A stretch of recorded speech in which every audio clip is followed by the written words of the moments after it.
කසුනි මං ඉස්සෙල්ල මෙහෙම අහන්නම්.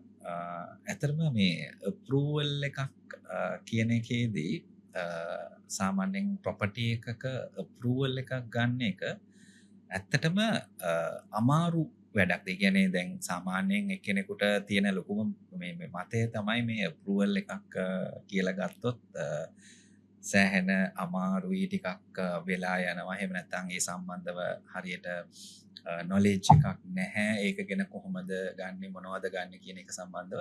ඉතින් ඒක ඇත්තටම අමාරු දෙයක්ද? ඔව් අසිල් ඒක අමාරු දෙයක්ද කියන එක ඇත්තටම හොඳ ප්‍රශ්නයක්. අපිට අප්‍රූවල් එකක් ගන්නවා කියන එක අපිට අමාරුයි කියලා කියන්න වෙන්නේ ඒ සම්බන්ධයෙන් අපිට හරි දැනුමක් නැති අවස්ථාවකදී.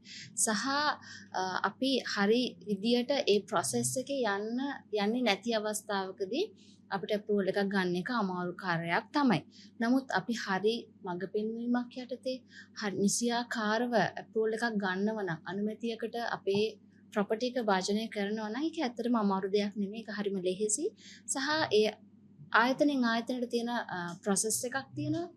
ඒ process එකට අනුව ඒ ක්‍රියාවලිය අපි සිදු කරගෙන යනවා නම් නිසියාකාරව ඒක අමාරු දෙයක් නෙමෙයි.